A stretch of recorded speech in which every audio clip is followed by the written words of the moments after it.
En l'an de grâce 2018, le duc de Savoie créa, entre autres, son propre podcast. Celui-là même. Depuis, il perdure, traversant le temps comme une épée à deux mains traverse les côtes d'un pourceau. Car, fatigué d'entendre la même soupe servie, encore et encore par de vils faquins sur de fades et disgracieuses vidéos YouTube, il dut innover. Proposant sa parole, parfois grossière, parfois téméraire quelque peu, incisive mais toujours issue d'un vécu, le duc, sur un format plus ou moins long que lui seul décide, en tant que monarque, traite dans son infinie bonté d'une questionnette qui te taraude. Car il est comme ça, notre duc, humaniste, amoureux du vivant, la main sur le cœur, il veille sur son duché. Puisses-tu, ici, passer un bon moment assis en tailleur au coin du feu ou cavalant sur ton fidèle destrier vers de nouvelles aventures.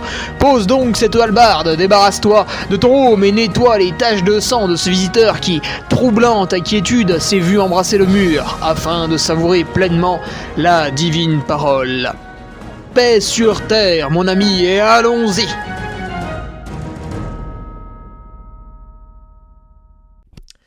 Et bonjour tout le monde, on se retrouve pour le podcast numéro 180 avec la question de Théo Lecomte. J'ai mal aux fesses en vélo, y a-t-il un vaccin? Bon, c'était pas tout à fait ça sa question, mais le mot vaccin m'amusait beaucoup, vu que ça nous préoccupe depuis un an. Et ben, pour le mal aux fesses en vélo, Théo, malheureusement, non, il n'y a pas de solution rapide, mais on va voir ensemble que ça peut quand même être résolu, et puis on peut trouver des trucs assez vite quand même.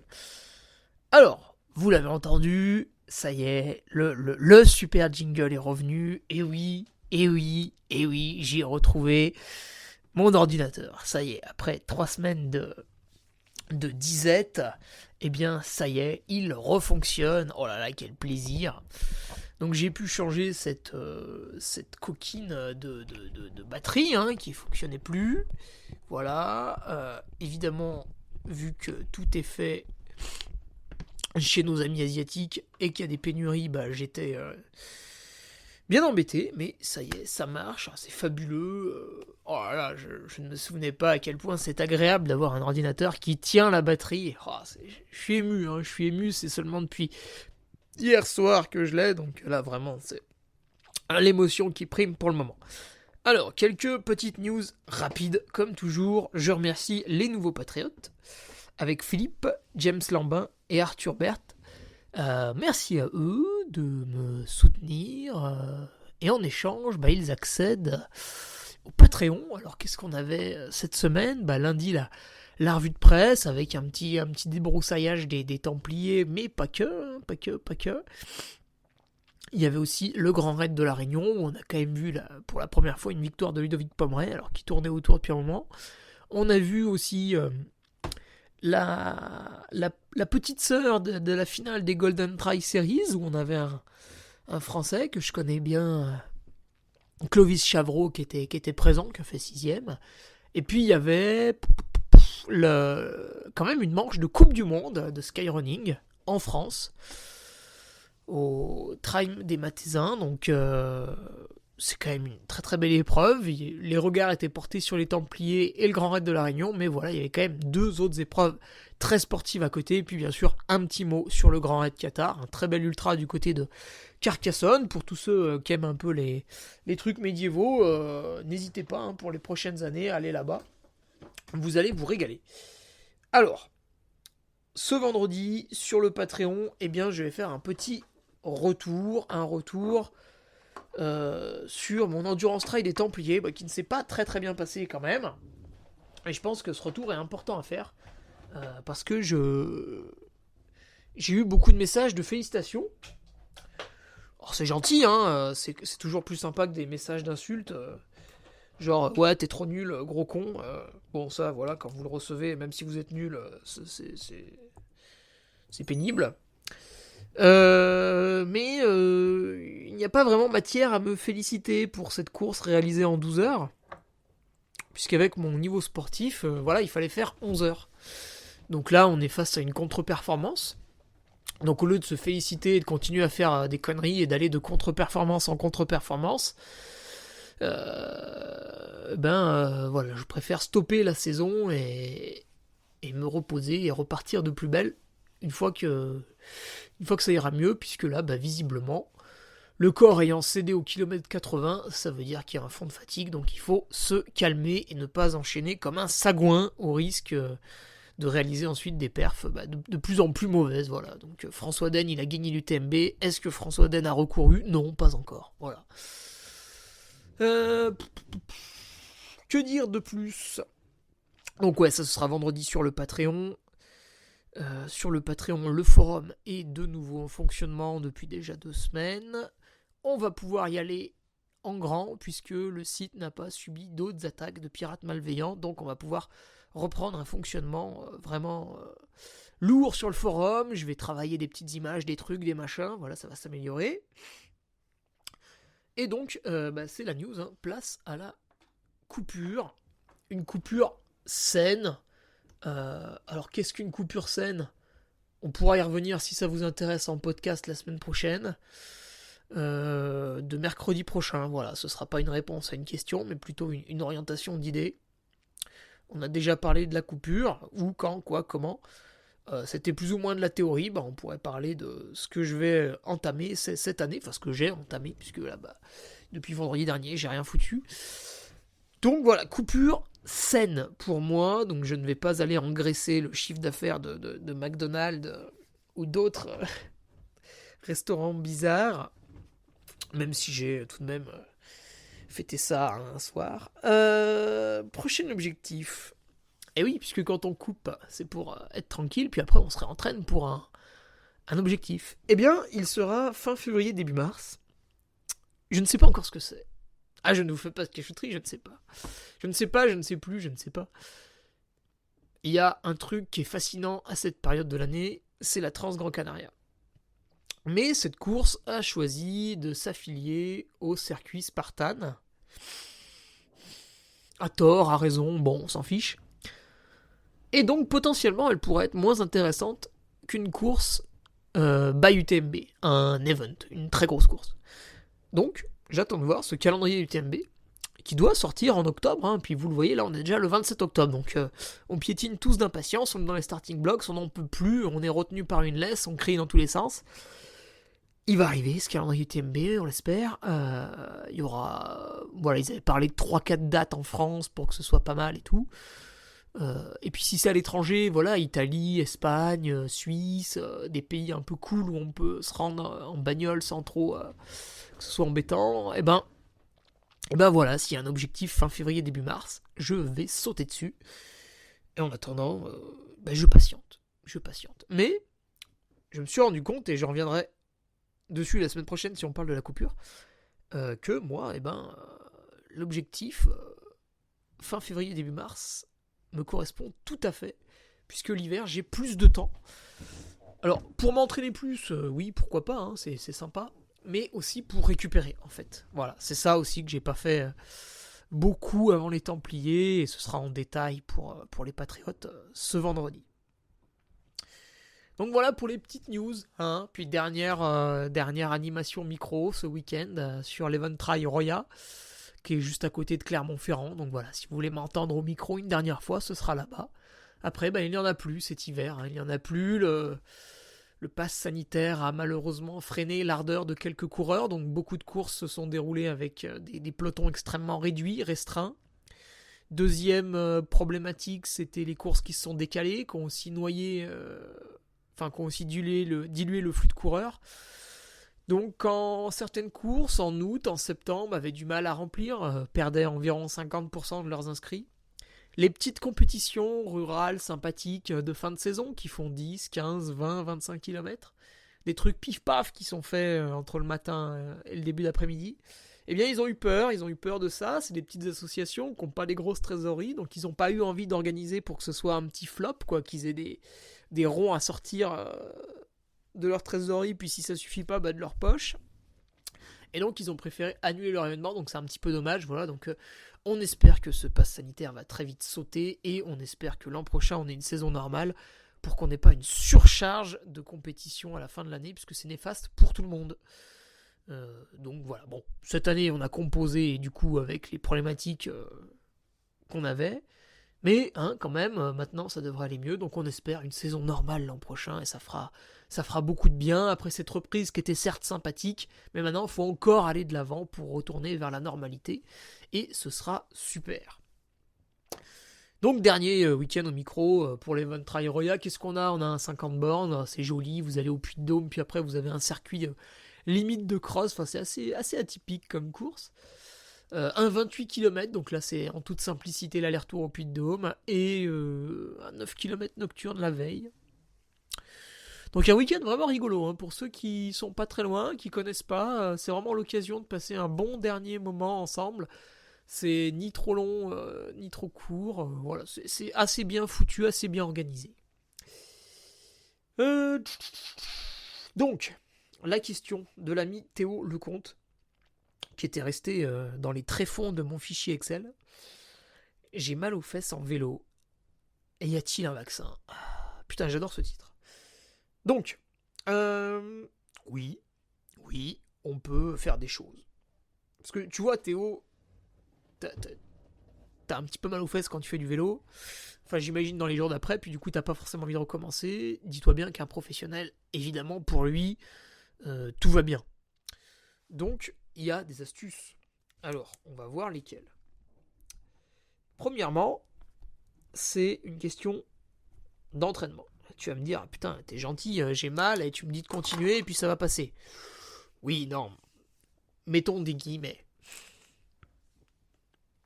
En fait, quand tu fais pas beaucoup de vélo, donc prenons mon cas. Avant, parce que maintenant j'en fais quasiment toute l'année avec le home trainer et tout. Mais typiquement, quand j'étais junior, espoir, voilà, on faisait une dernière course en octobre. Derrière, on faisait un mois sans sport. Bon, là, on était jeunes, donc ça y allait. En boîte de nuit, je peux te dire que la coupure, elle était plus fatigante qu'autre chose. Et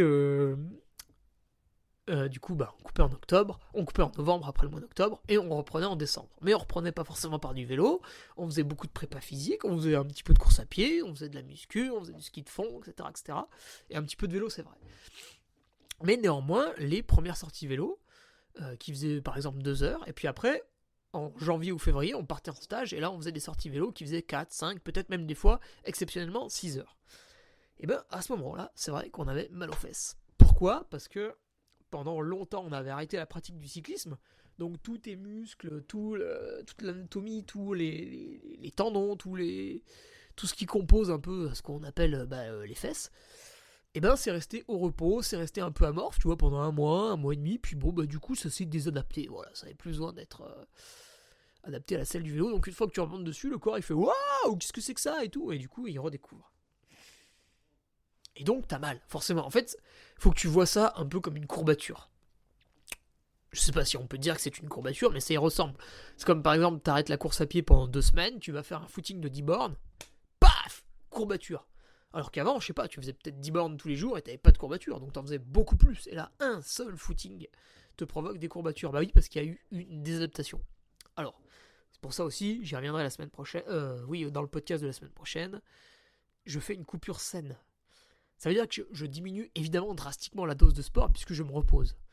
Mais j'ai pas envie d'être totalement désadapté, ça me gonfle d'avoir mal quand je reprends, donc il y aura des petits footings plaisir à droite à gauche. Mais voilà, un truc sympa, 45 minutes quand il fait soleil, voilà. Donc, en fait, mon conseil déjà, c'est une fois que tu te mets au vélo, bon, forcément tu démarres l'activité, là t'es foutu, t'es obligé de passer par la phase un peu douleur. Mais il faut jamais stopper trop longtemps la pratique du cyclisme. Et il faut peut-être aussi parfois s'habituer à faire un peu des heures.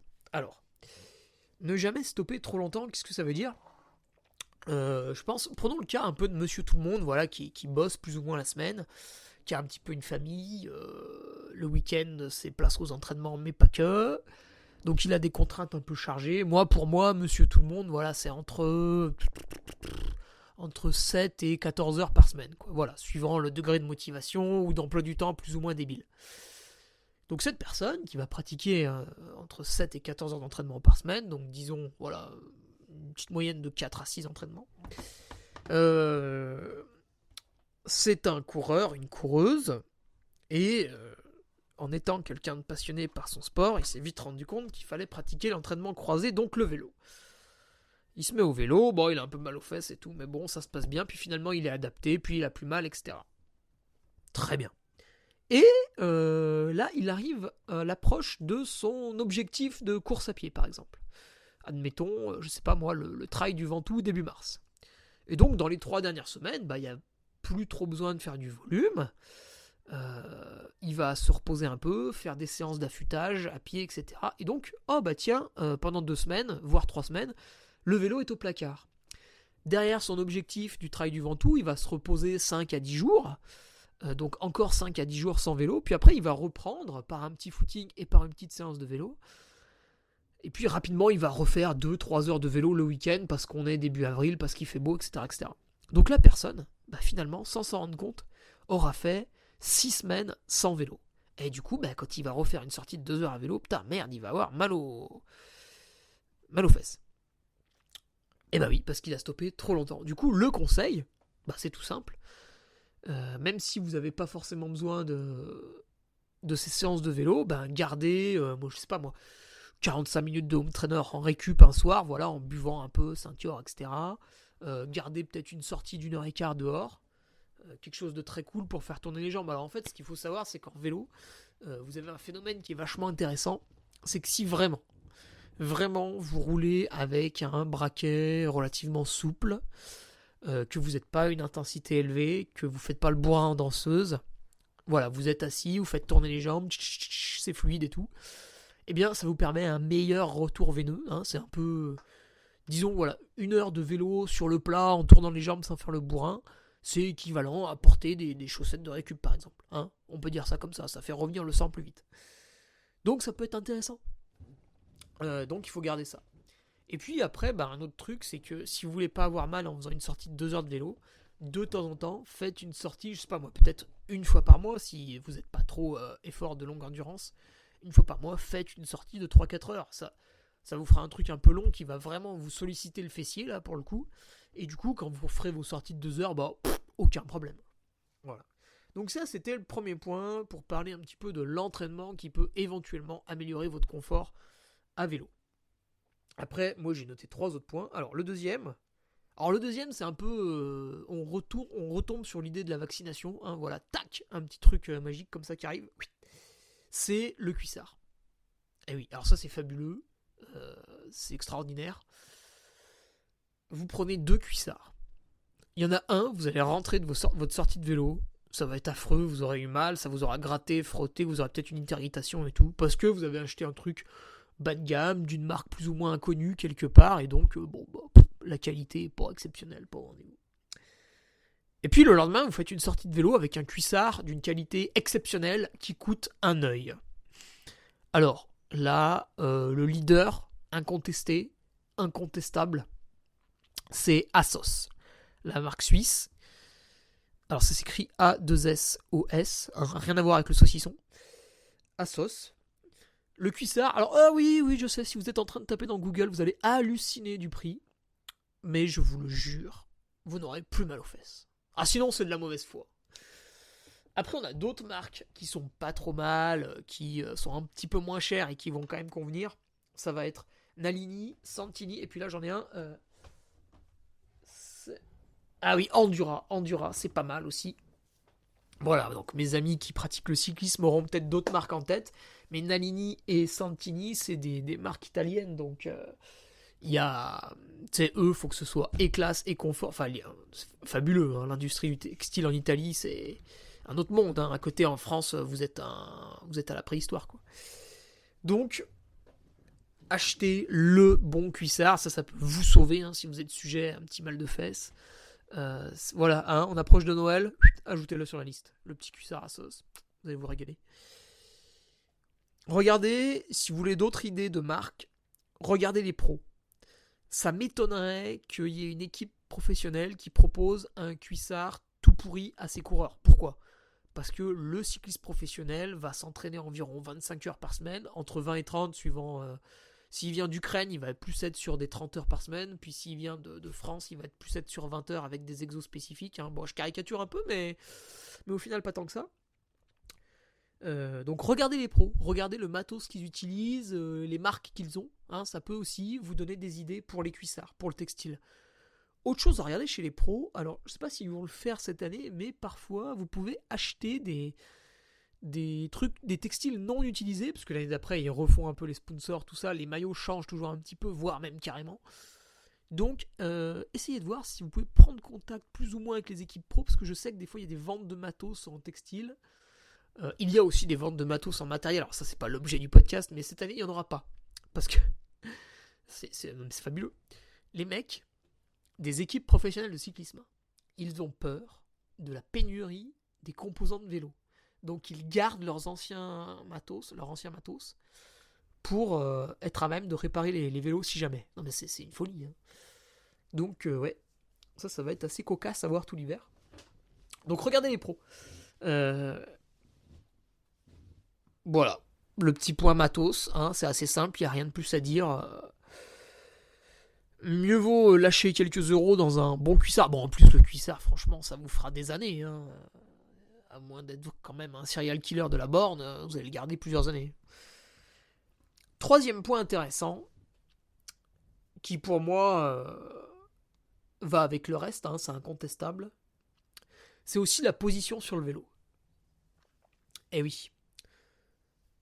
Si vous êtes un petit peu monsieur tout le monde, et que vous n'êtes pas un gros dingue des stats, des chiffres, voilà, un psychopathe de l'entraînement, qui pense sans arrêt à ce qu'il fait, etc.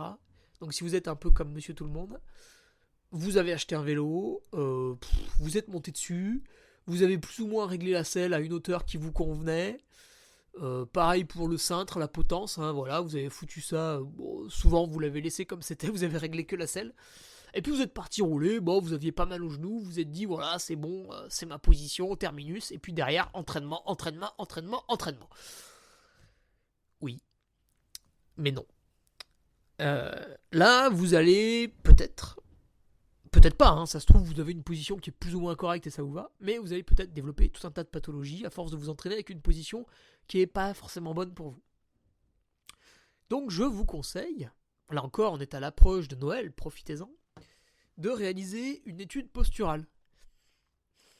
Donc ça, vous avez beaucoup de magasins qui en font. Alors vous allez trouver un petit peu tout et n'importe quoi. J'imagine que certains sont pas très compétents, quand d'autres sont proches de l'expertise militaire. Donc renseignez-vous, pas forcément auprès des magasins, parce que s'ils sont pas bons, ils vont pas vous le dire, mais auprès des cyclistes de votre région que vous côtoyez. Voilà, si vous êtes dans le Val d'Oise, si vous êtes dans les Pyrénées, si vous êtes dans le Massif central, si vous êtes en Auvergne-Rhône-Alpes, etc. Renseignez-vous auprès des groupes de cyclistes que vous côtoyez ou des groupes de cyclistes que vous entreapercevez de loin. Demandez-leur un petit peu, dans votre groupe, il n'y a pas un gars qui a fait une étude posturale, il était content, pas content, il l'a fait où, etc. Voilà, normalement ça coûte entre 200 et 300 euros si vous faites un truc vraiment correct, un peu poussé. Et là, en fait, le gars va vous mettre sur le vélo, sur le trainer, il va regarder un petit peu comme vous pédalez. Est-ce que le coup de pied est cassé quand vous pédalez? Est-ce que le dos, voilà, machin? Est-ce que vous êtes bien avancé, trop reculé, patati patata? Donc il va jouer sur tout un tas de facteurs. Il va augmenter ou baisser la hauteur de la tige de selle. Il va avancer ou reculer votre selle sur le chariot de la tige de selle. Il va réduire ou augmenter la taille de la potence. Il va élargir ou non la taille du cintre, etc., etc., etc. Donc pas mal de changements peuvent être faits. Donc renseignez-vous, l'étude posturale va vous permettre que votre fessier soit bien sur la selle. Et puis à ce moment-là, quand vous êtes face au professionnel, demandez-lui aussi quelle selle utiliser pour votre postérieur. Il y en a tout un tas. Chez moi, celles qui me vont bien, c'est les selles Italia, qui sont en plus assez légères. Elles sont toutes simples, relativement plates, avec une petite couche de mousse dessus. Ça fait le taf, impeccable. Et puis la position sur le vélo, alors non seulement il faut la faire contrôler par le professionnel, qui apporte un petit peu son point de vue, son expertise, etc. Mais aussi, en fait, moi je parlerai de la position sur le vélo quand vous êtes à l'entraînement. Là vous allez me dire, mais Hugo, une fois qu'elle est réglée, genre je suis posé dessus puis je roule. Oui, mais si vous faites 2 heures de vélo, assis, sans bouger, en tournant uniquement les jambes, c'est extrêmement traumatisant pour votre corps, votre squelette, parce qu'il va être fixe en haut et bouge en bas. Enfin, c'est répétitif, énormément répétitif. Et plus vous faites des trucs répétitifs, plus vous allez vers la blessure d'usure.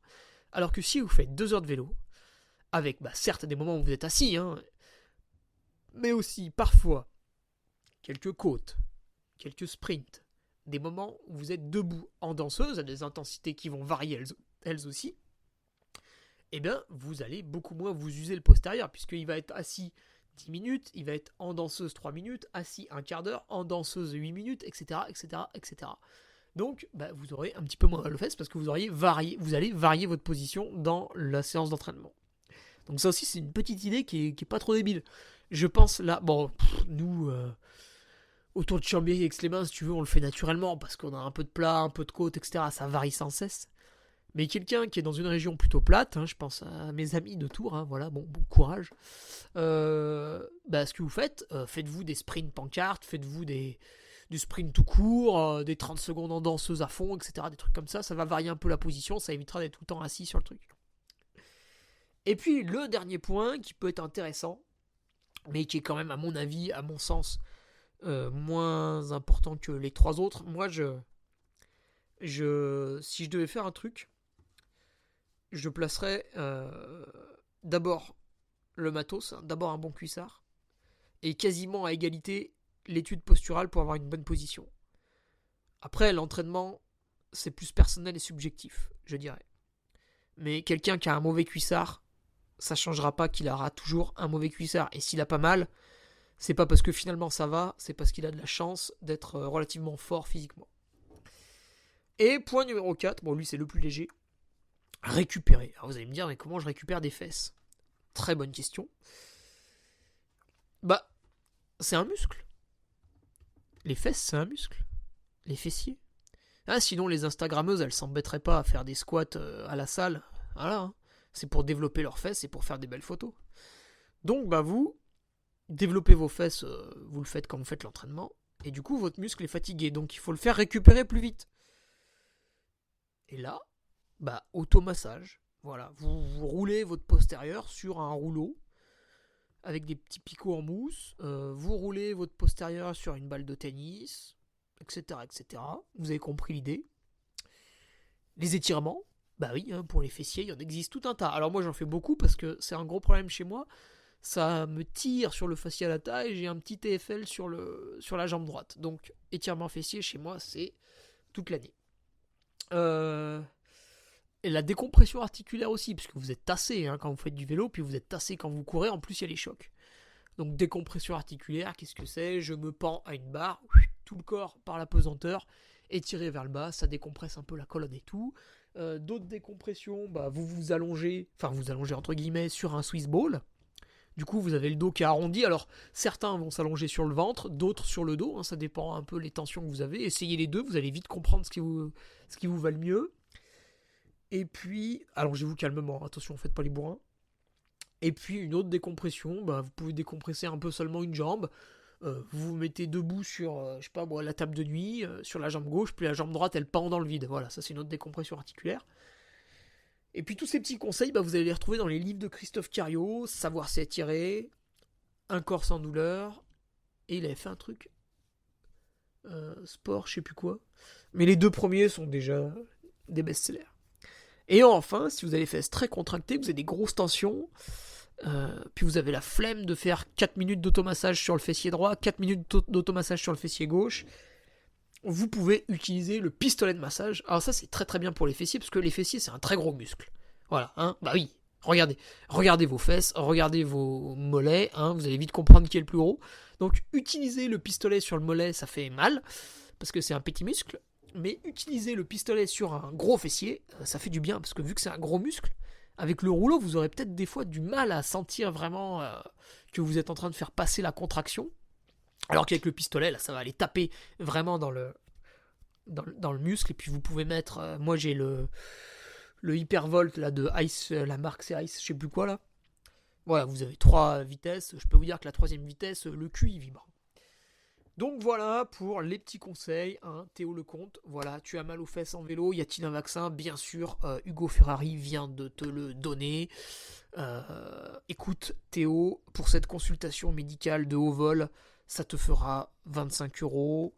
Et on se retrouve la semaine prochaine pour un nouveau podcast avec, si vous le voulez bien, moi je me ferai bien un truc sur la coupure saine, mais si vous avez d'autres questions, plein de trucs, etc., mon mail hugoferrari20@gmail.com, et je stocke tout ça, j'y ressors quand on me vient l'inspiration de notre Seigneur Jésus-Christ. C'est parti, rendez-vous la semaine prochaine pour le podcast. En attendant, je vous remets non pas l'intro, mais l'outro. Voilà, hein, ça me fait toujours rire ce mot. Allez, rendez-vous mercredi prochain ou vendredi pour les patriotes.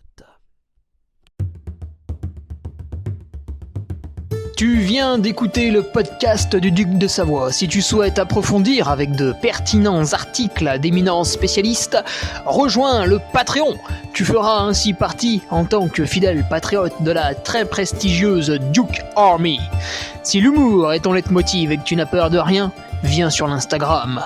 Si tu veux espionner le Duc, car tu es vil et sournois, son Strava est également à ta disposition. Enfin, si tu es vieux, presque sénile et ou débute dans les réseaux sociaux, contente-toi de suivre sa divine page Facebook. Les liens sont dans la description. Que Dieu te garde et à la semaine prochaine.